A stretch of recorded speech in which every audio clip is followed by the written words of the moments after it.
production losses. Under pa rin siya ng job order costing.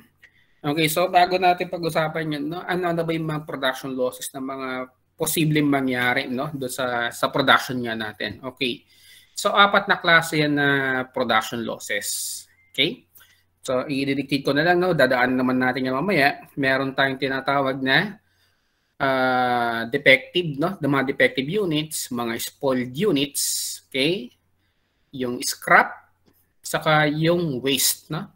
Ulitin ko lang. Number 1, defective. Number 2, spoilage. Okay? Number 3, scrap. Number 4, waste. So, bigyan ko lang muna kayo ng konting idea, no, doon sa 4 na, no. Ano ba yung mga differences, no, doon sa 4 na losses? Actually, dito, ang pinakamagiging content lang din discussion natin yung unang dalawa.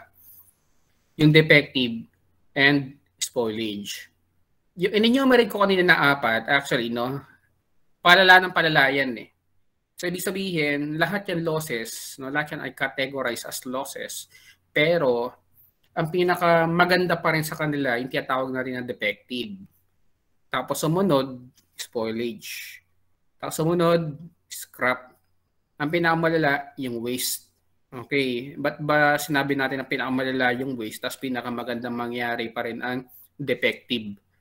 Ang defective kasi, no, pag sinabing defective, hindi yan na-meet yung standard, no? Nagkaroon tayo ng inspection, hindi siya ma-consider as good units, pero kahit paano, may pag-asa pa siya maging good units.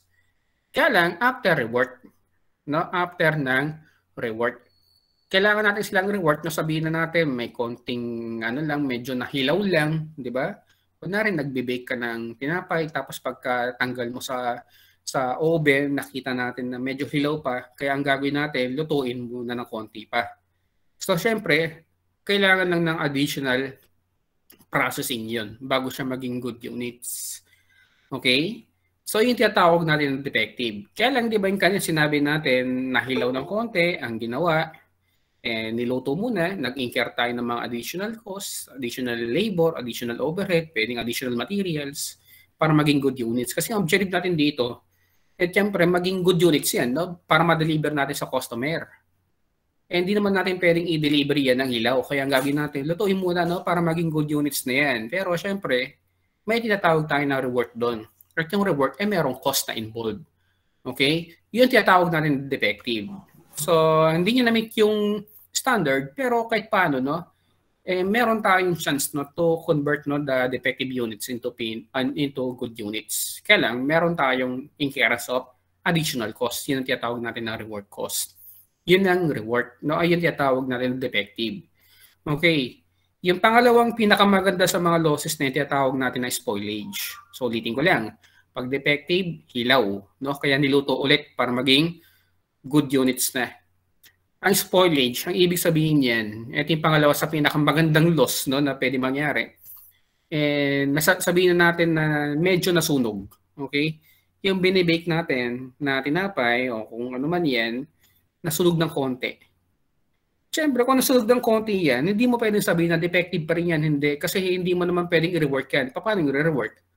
Isasala ulit sa oven, no, para bumalik sa pagka-tama lang yung luto. Hindi, mali yung ganun, no? Yung kaninang defective, okay yan. Hilaw kasi kaya niluto ulit. Ang spoilage, nasobrahan na. Hindi mo pwede pabalikin yun, no, sa pagiging sakto ng luto.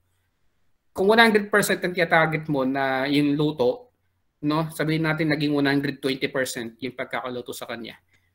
Kaya medyo na tostado ng ng sobra kaya nangyari, hindi na siya magiging good units.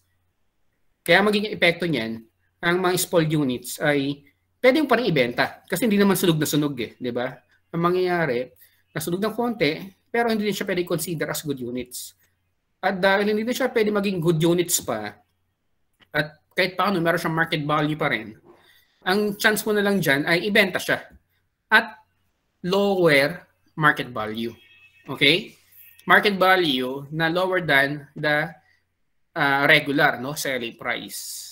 Kung ang good units pwede mong ibenta ng 100 pesos, sabihin natin ang mga spoiled ay 30 pesos na lang, Yan ang ano natin dyan, no? Yan ang magiging consequence ng mga spoiled units. Okay? So, yun. Pag defective, hilaw. Kapag spoiled, medyo nasunog.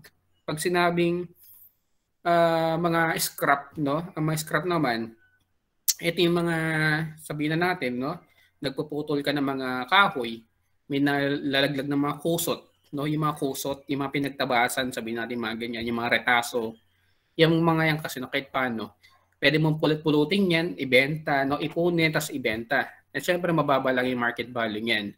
Yung mga tinatawag natin na scrap. Okay? At ang waste, yan ang pinakamalala sa lahat kasi wala ka na maaasahan na kahit anong market value dyan. Okay? So pag sinabing waste, sabihin na natin, balik na naman tayo sa example natin kanina, nag-bake ka ng tinapay, no? Tapos napabayaan mo, nakatulog ka, tostado, sunog na, no? Hindi mo pwede sabihin na, pwede pang ibenta yan, no? Hindi. Okay? Halos nag-abon eh, no? Halos na-cremate na yung tinapay, kaya wala ka na maaasahan pang kahit anong market value dyan. Yung tinatawag natin na waste. Okay? Lahat, no, ay magiging loss na.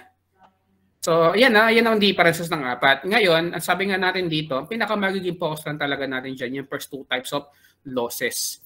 Yung defective and spoiled units. Okay? So, sige, no? Simulan natin. Ano bang sinabi dito?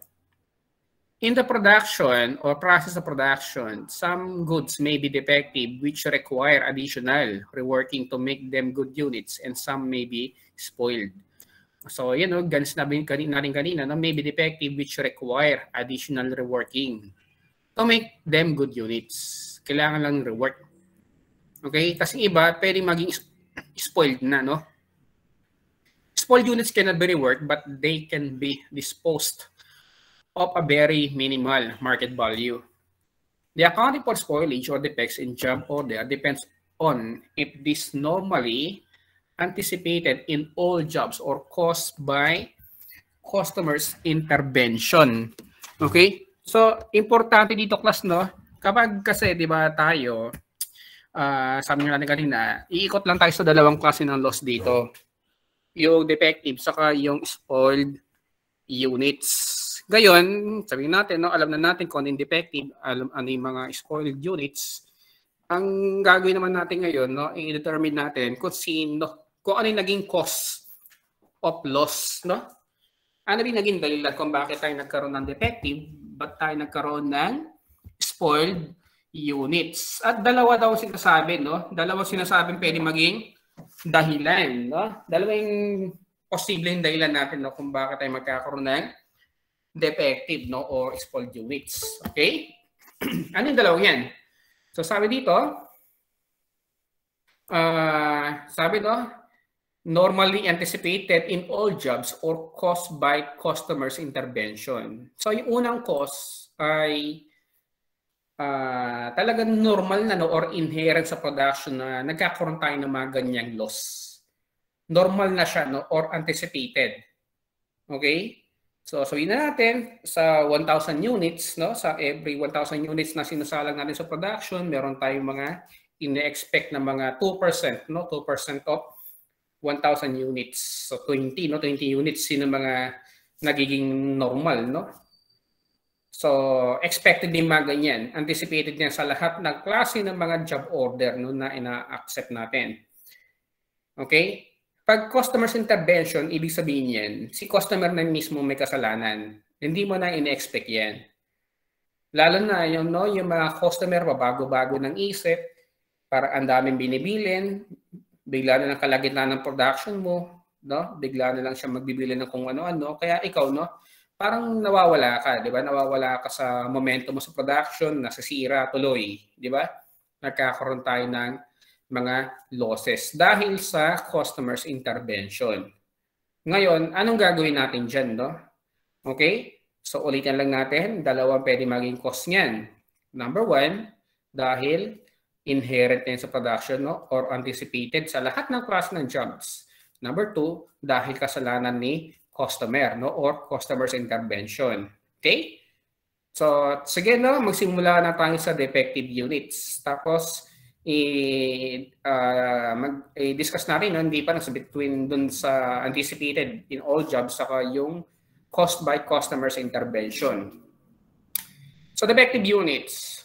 Defective units are part of the final produce which cannot be accepted by the customer because it does not meet the required specifications. Okay? So, kung defective lang siya, no? Hindi mo siya pwedeng i-deliver na lang basta-basta. Yan ang defective. Anong gagawin natin para pwede siyang i-deliver para kay customer? Ito yun, no? However, those specifications can be met by working on the item once again. Okay? So, isa lang ulit sa production. Pwede ka magdagdag ulit ng materials, gumastos ulit ng labor, magdagdag ng overhead, no? Para kahit paano, yung defective magiging good units pa. Okay? So, paano accounting natin for defective units? Ayun nga, no? Nakadepende kung ano ang naging cost niyan, no? So, ito. The accounting for defective units in job order depends on the following. Okay, so una, defect is normally anticipated in all jobs. Normal na nagkakaroon ng ganyang level ng defective units. Anong gagawin natin? So, etong gagawin natin. No? Ulitin lang natin kapag nagkaroon tayo ng production as is yan sa mga na-discuss natin dati. Pag nag-produce ka, di ba? Lahat naman yan i-debit natin sa work in process. Tapos credit natin yung raw materials inventory for cost of materials, no, issued to production.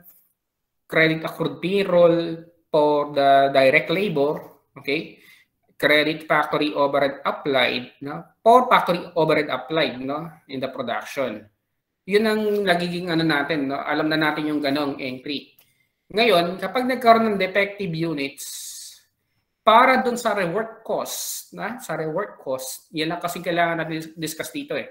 Paano magiging entry natin, no, to record the rework cost? Yung additional cost yan, no, para maging good units yung mga defective units.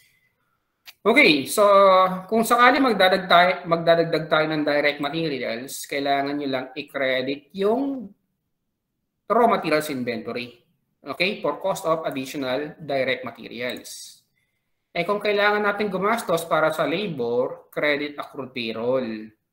For cost of additional labor. And for cost of additional factory overhead applied, credit factory overhead applied.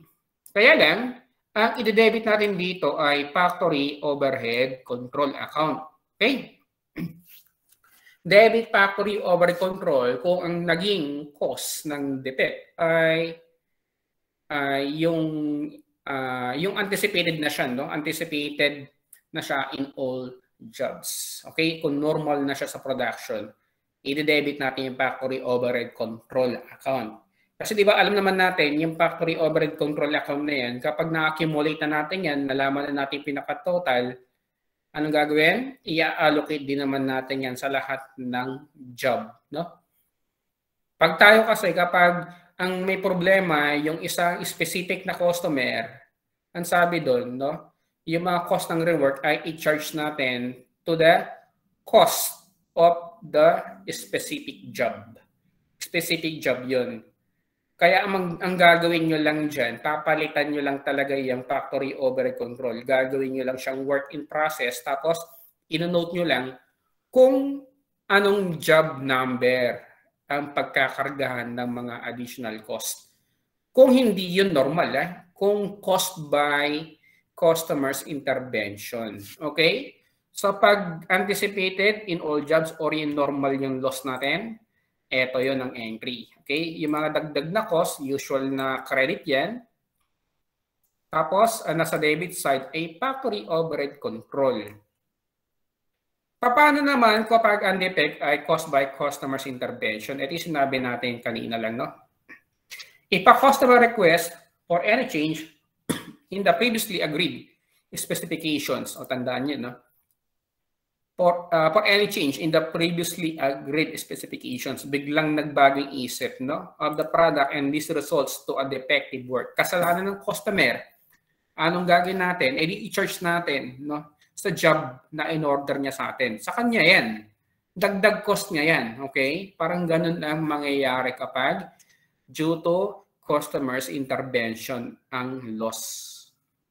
Then the cost shall be shouldered by such customer and the reward is charged to the job by debiting work in process and crediting the proper account, no, or accounts. Ganun pa rin. Yung nasa credit side, pare-pareho lang yan. Wala tayong binago. Okay? Ang gagawin lang natin, i-debit na natin ng work in process. Anday lang yan, no? Kasi sa job order costing, kapag dinebit mo ang work in process account, di ba? Kung naalala natin, ina-itemize pa nga natin yan eh. Kanino kaya yung total na yan, no? Kanino mapupunta mga job yan? O, sabihin na natin, yung customer na nagbago yung isip, no? Kasalanan niya, nasa job order 1, 2, 3. So, ibig sabihin, etong total debit to work in process, i-charge natin yan sa job number 1, 2, 3. Okay? Kaya dinebit natin ang work in process. Hindi gaya kanina, dinebit yung factory over control. Kasi wala kang dapat pagkargahan ng cost na yan, no? Na kahit sinong specific na job. Okay? Hindi gaya dito. Ma-specify mo kung sino yung dadagdagan mo ng cost. Okay, so yan ang gagawin natin. No? Yan ang mga pro forma entry natin to record the cost of reward. So to illustrate class, no, ito yung magiging problem natin. Okay, tapos ipe-present na lang din natin yung solution mamaya dyan. So tingnan muna natin yung kwento dito sa problem. Rose Manufacturing Company manufactures different office furniture and accounts for cost using the job order costing system. During the second quarter of 2020, 500 tables, job order number 210, are ordered by an international firm. The cost incurred on this job is materials 1 to 50 per unit, labor 5 hours per unit at 23.5 per hour. Factory overhead 15 pesos per hour. Final inspection revealed that 100 tables are defective. So out of 500 tables, 100 tables ang nakita natin na defective. Okay? So pag defective, ang sabi, no, ito, and this can be reworked requiring 2 hours a unit and overhead is applied at the same rate as above. Okay? So wala naman tayo pinag-usapan ng additional materials. Ang kailangan lang natin dyan, dagdagan natin ng labor. Pero hindi na yung 5 hours per unit kasi parang full production yan. Ito kasi 2 hours, dagdag lang yan, no, para ma-rework lang. Okay, yung kanina 5 hours per unit, 2 hours na lang ngayon kasi rework na lang. Para doon sa 100 tables na defective. Okay? The 500 units are delivered and billed the customer at cost plus 40% required. Give the entries to record the above, assuming that the defective job is due to A, customer's intervention, and B, internal failure. And number 2, determine the manufacturing cost per unit and the both of the above assumptions. Okay, so i-present natin solution, no? So ito, ito ang problem. Okay. So sa problem, sa unang-una, ang requirement, yung journal entries, no, to record, no? The cost of production, number 1, ito yon, cost of production, and number 2, the cost of rework. Dalawang gagawa natin ng entry. Okay? Yung entries to record the cost of producing the 500 units and entry to record the rework cost, no, for 100 defective tables. Silang gagawin natin.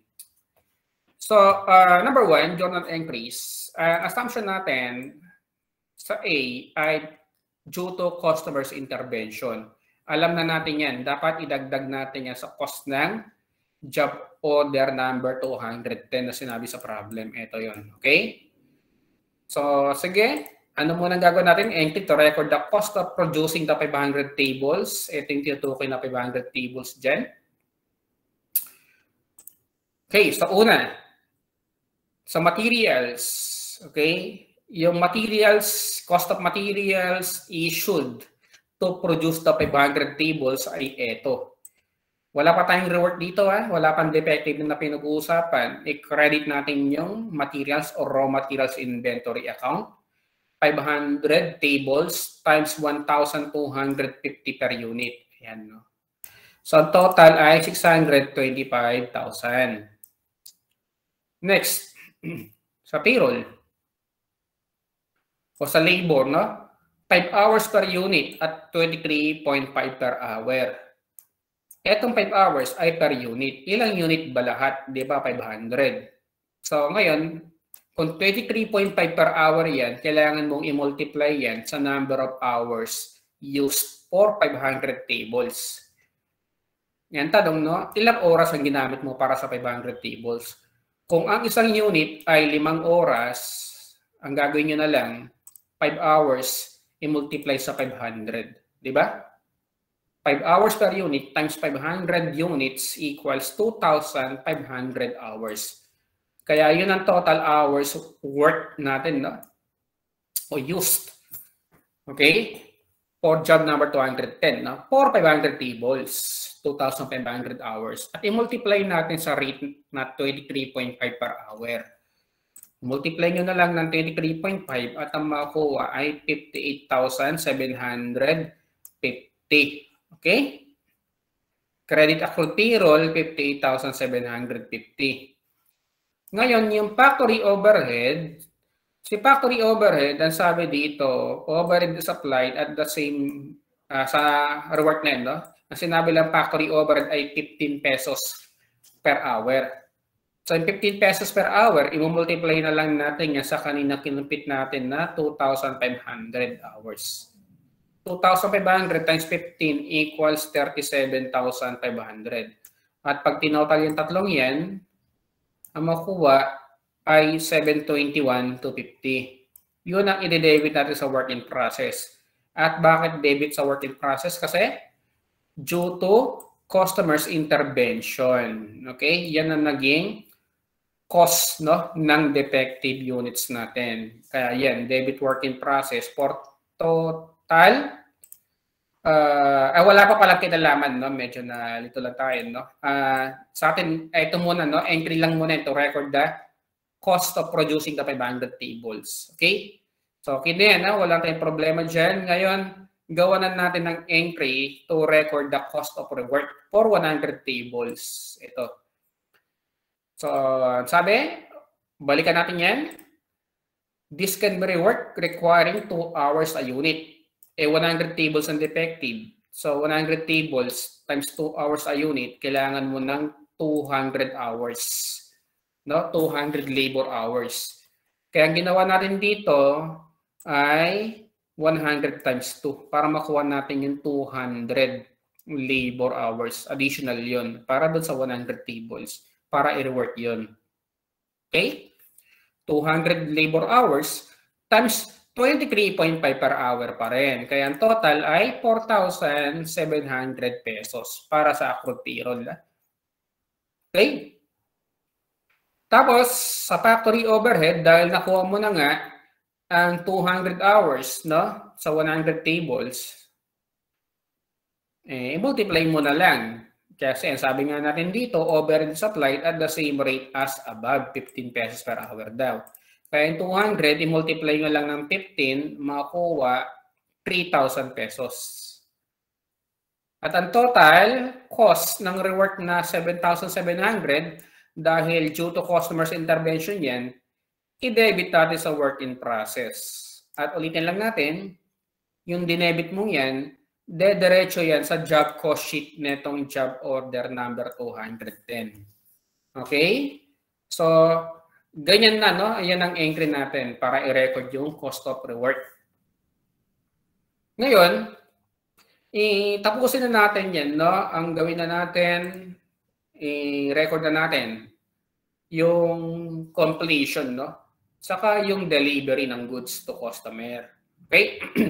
Isa na lang gagawin natin dyan. Idiretso na lang natin sa cost of sales na account. Huwag na natin ipadalhin ng finished goods na kasi didiretso na rin naman, no? Sa sa delivery to customer. So entry to record the completion and sale of goods, pinag-isa na lang natin.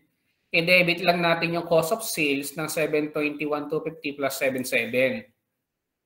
Okay? Paano yun? Ito yun, no? Kasi ang total cost, no?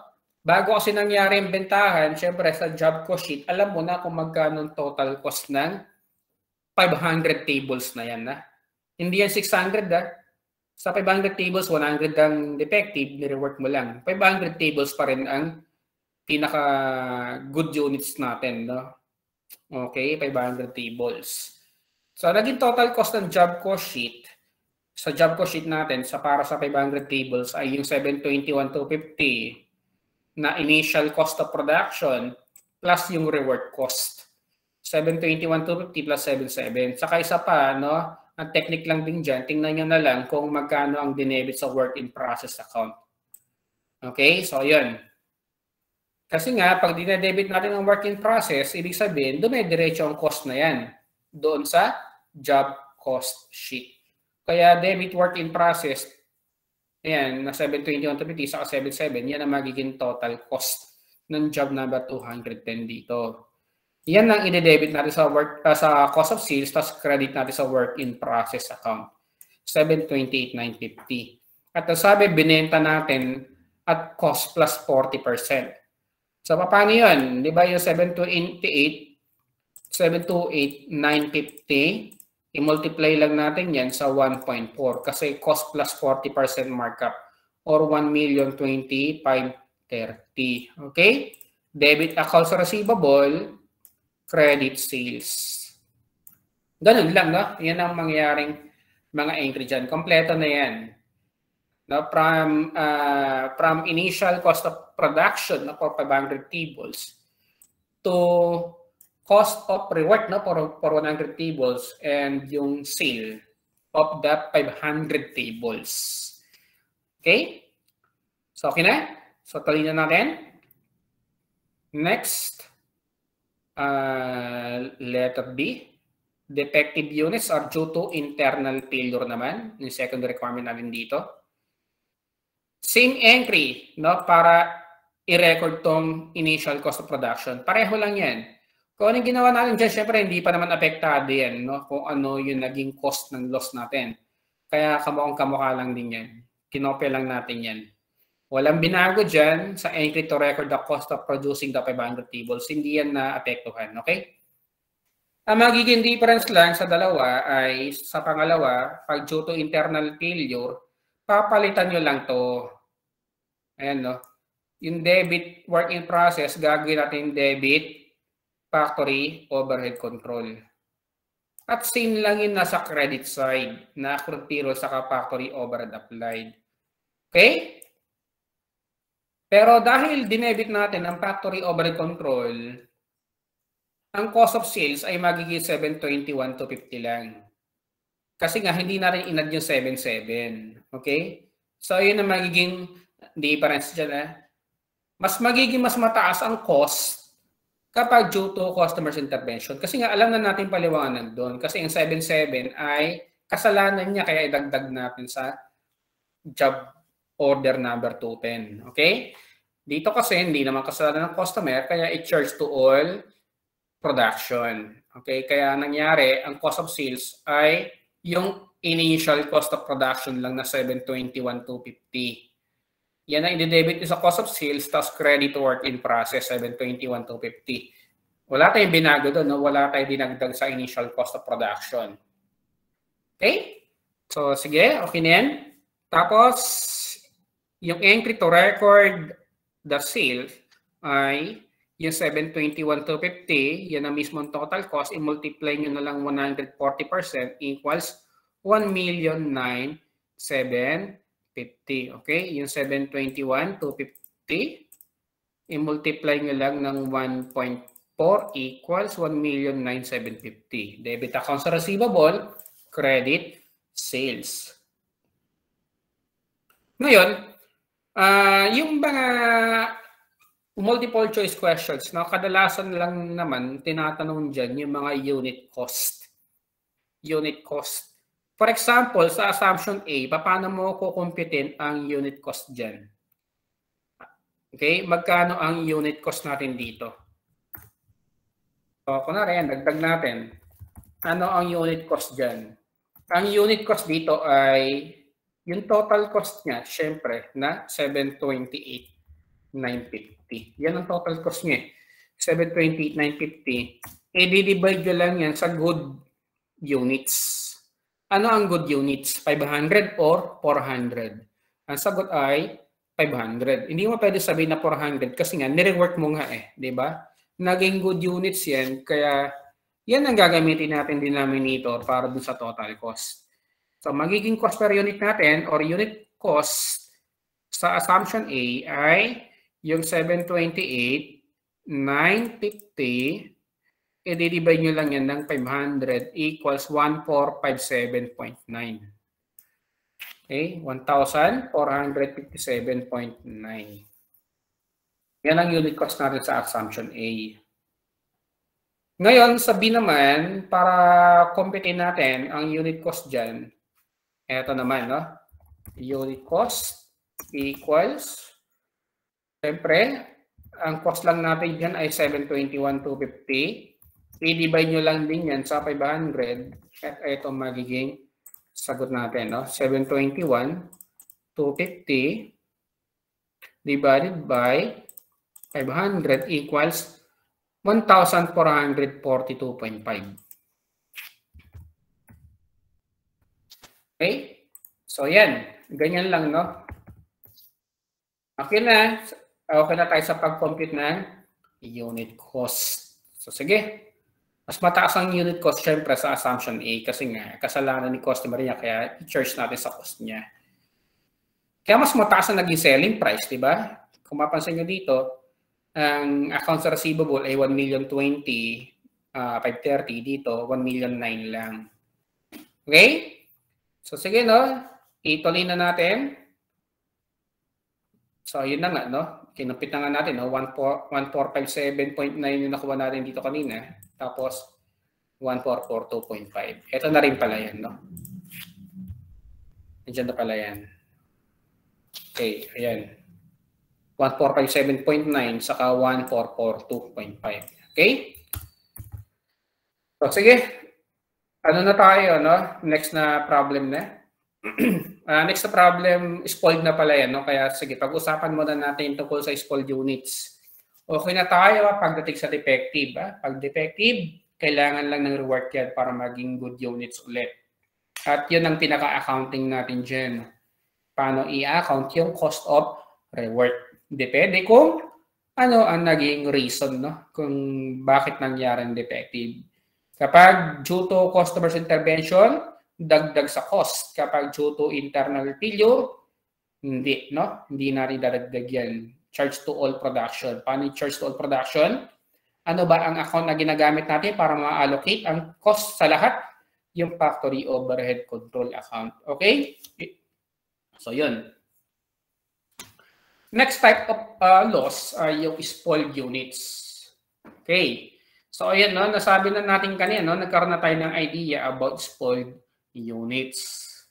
Between defective and spoiled, no? Mas okay pa rin na maging loss natin yung defective, no? Kasi magiging good units pa yan. Ang spoiled, wala nang chance na maging good units yan. Ang gagawin mo na lang kahit paano para makabawas ka sa pagkalugi mo, no? Ibenta mo na lang. Pero mababa ang market value niyan. Okay? Kasi medyo natostado na eh. Pwede pa naman kainin, no? Pero wala na, hindi na ganun kasarap yan. Kaya ano na, mababa na ang presyo. Okay? Small units are also part of the final produce that does not adhere to the specifications given by the client and is therefore not accepted by them. The difference between defective units and spoiled units is that defective will be reworked, tama, no? And sold at regular price. Pag na-rework mo, good units na yan. Kapag good units, dapat ibibenta mo na at regular price.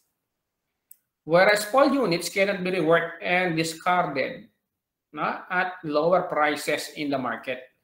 The accounting for spoilage in job order depends on the following. Nandun na naman tayo sa dalawang reason natin. Okay? Kung ang spoilage ay normally anticipated in all jobs or caused by customer's intervention.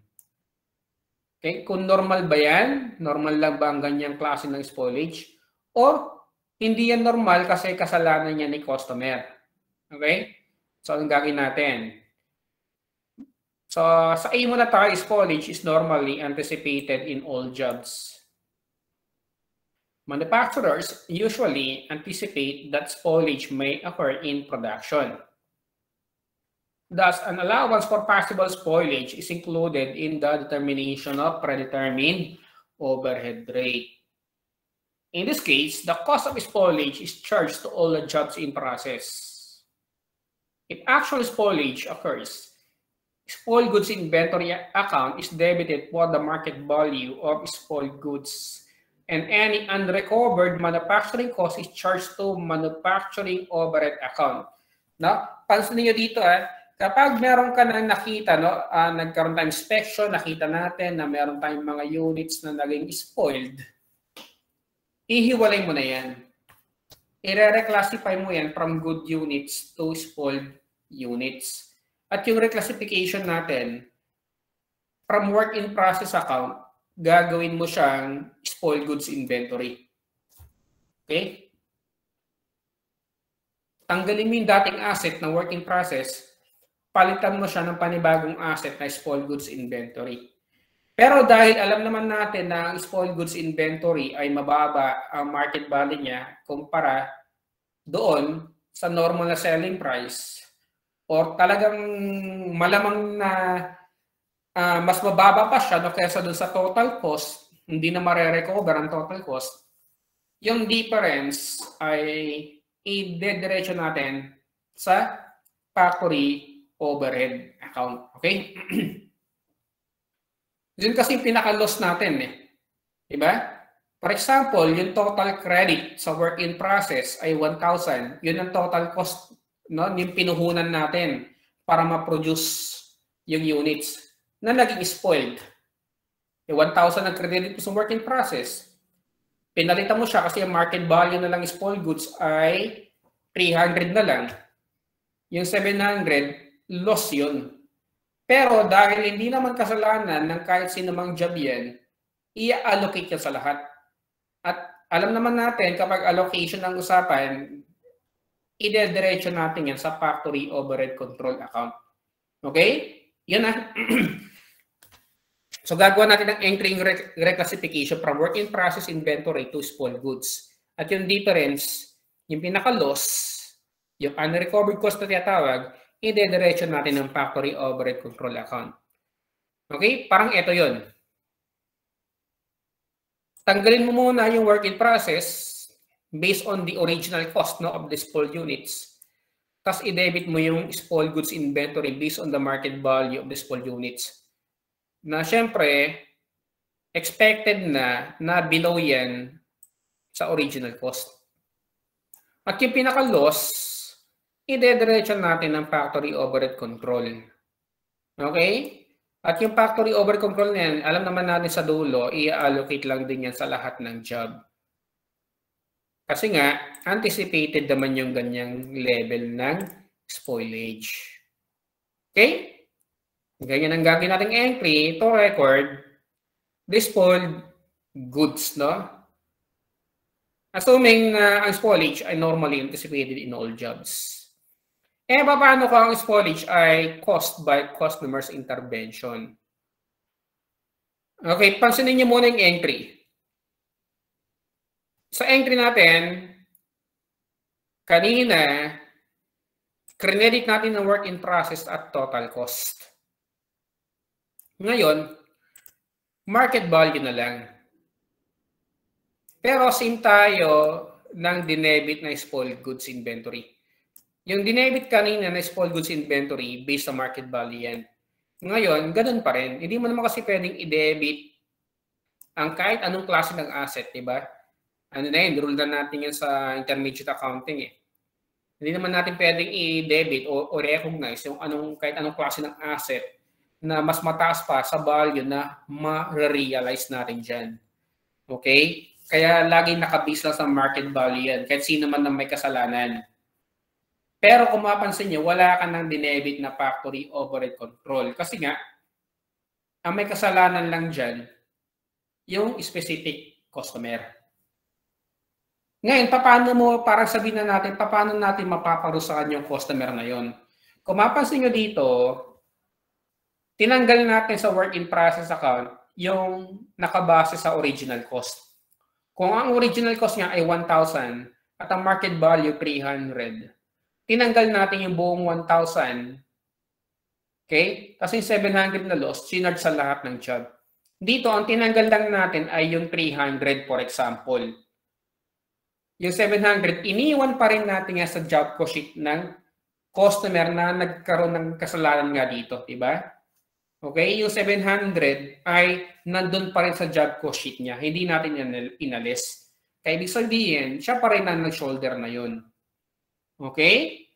Hindi tayo nag-debit ng factory over control account kasi nga hindi naman yan kasalanan ng lahat. Kasalanan niya ng isang specific na customer. At para maparusahan siya, di ba? Iniwan natin yung loss sa job cost sheet niya. Paano natin iniiwan? Kasi tinanggal lang natin yung nakabase sa market value. Yung difference between market value and the original cost ay nandun pa rin sa job cost sheet ng customer na yon. Okay? A customer sometimes may change the specifications of a job order, causing for some spoilage. Since this is no longer a problem of the company's quality control but customers' action during the process, a particular customer will shoulder the loss of spoilage. Ayan na. A particular customer will shoulder the loss of spoilage. If the spoiled units still have market value, such amount is debited to spoiled goods inventory account. Alam na natin yan, no? Ito yun. Okay. And credited to work in process. The unrecovered cost of such job remains with the job, thus resulting to a higher cost. Ayan, no? Siguro naman nakuha na natin ibig sabihin ng last sentence na yan, no? Okay? So, to illustrate the spoiled units, solve natin itong kay Paul Manufacturing. So, sige, for Paul Manufacturing. Paul Manufacturing Company accepted 1,000 units order from Clippers Company. Each unit cost 40 peso materials, 15 peso labor, and overhead is applied at 60% of direct labor cost. Final inspection revealed that 100 units are spoiled and can be sold for 20 pesos per unit. Okay, dyan pala makikita nyo na kaagad, no? 20 pesos per unit lang ang market value ng 100 units na na-spoiled, no? Out of 1,000 units yan na pre-produce natin. 1,000 units. Ang total cost ng 1,000 units na yan, o per unit, kung titingnan natin, 40 plus 15 na labor, plus 9 pesos. Diba? 60% of 15 pesos ay 9. Kaya 64 pesos yan. Tapos, dahil na-spoiled, 20 pesos na lang. Okay? Kaya meron ka dyang loss na 44. Okay? So, yun na. Ayos na tayo dyan. Meron tayong 44 pesos na loss. At anong gagawin natin doon? Yung 44 pesos na loss, pwede mong i-debit yung factory over control doon kapag ang spoilage ay normal to production. Or iwanan mo na lang sa cost ng customer na yon, ng job order niya, kung ang spoilage ay due to customer's specification. Okay? Number 1. Give all the necessary journal entries to record above transactions, assuming, ayan na nga, no, yung A, normal to production, B, spoilage is due to customer's specification, and compute for the manufacturing cost per unit under the two assumptions. So, gawa na natin. Ito yung kay Paul Manufacturing. Ang journal entries muna. Pag normal to production, itong entry. So, raw materials, 40 pesos per unit. I-multiply nyo na lang ng 1,000. 40 times 1,000 equals 40,000. Ang labor natin, 15 pesos per unit. Kaya 15 times 1,000 equals 15,000. Tapos 60% daw ang factory overhead ng labor, kaya 9,000. Ang total, 64,000. Okay? Ngayon, ito yung entry no, to record the initial cost of producing 1,000 units. Ngayon, paano entry to record the spoiled goods? So, unang-una, ang gagawin nyo, i-debit nyo muna yung spoiled goods inventory or spoiled goods na lang, no? Based on market value. 20 pesos lang yan times 100 units na na-spoil. Kaya yan, spoiled goods, debit, 100 times 20 equals 2,000. At dahil normal sa production ng loss na yan, i-credit natin ng work in process, 100 times 64 pesos. Okay? So, naku yung 64 na yan, ito yun yung total cost nito. 64,000 pesos kasi yan divided by 1,000. 64,000 divided by 1,000 equals 64 pesos. Ito na rin naman yan. Okay? So, tanggalin natin sa work in process account yan. Bale, parang aalisin natin sa job cost sheet niya yan, 6,400. Okay? Kasi nga, ayan, hindi niya naman kasalanan yan. Kaya alisin natin yung buo, yung 6,400. Tapos, i-debit natin yung spoiled goods, no? Doon sa recoverable amount. At i-debit natin yung factory overhead control para doon sa loss. At yung factory overhead control na yan, syempre, i-allocate niya sa lahat ng job. Yan ang entry natin. Okay? So, alam na natin yan, ha? Nakuha na natin yan. Ngayon, paano naman kung ang spoilage ay due to customer's specification or intervention? So, sabi, ito ang magiging solution natin. Okay? Yung entry natin to record the initial cost of production, pareho lang din naman yun nandito sa taas. Wala binago dyan. Ang babaguhin lang natin yung entry to record the spoiled goods. Same pa rin tayo ng i-debit na 2,000, diba? Based on market value yan.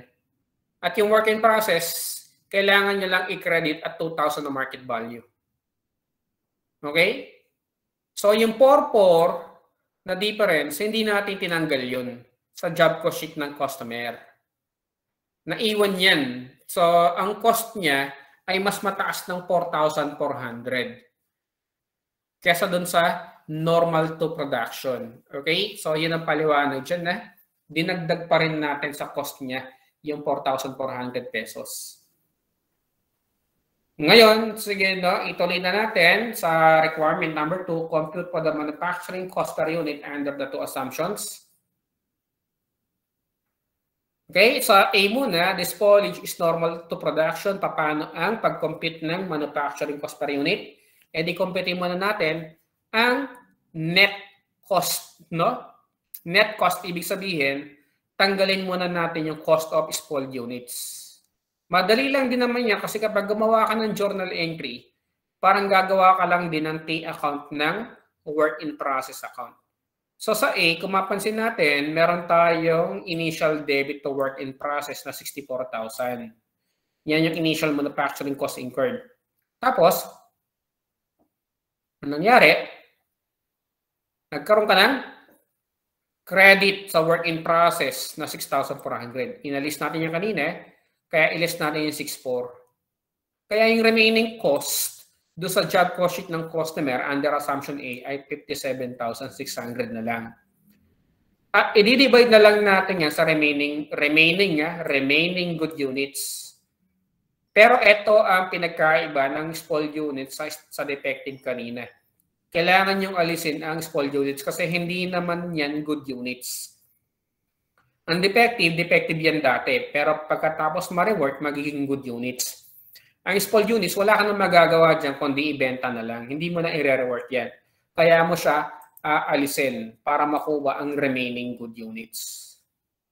1,000 nung una, 100 na naging defective, kaya meron na lang natira na 900. Yun ang gagamitin natin na pang-divide doon sa total manufacturing cost of remaining good units. At kung mapapansin natin, hindi naman yan mababago talaga yung manufacturing cost per unit. Yung kanina kinumpit natin 64, yun pa rin yan. Kasi sakto-sakto na, proportionate yung naging pagbawas natin. Okay? Do sa total cost saka sa number of units. Kaya walang magiging problema dyan, hindi mababago yan. Kapag normal to production. At expect na natin kapag ang spoilage ay due to customers' intervention, mas mataas ang cost na yan.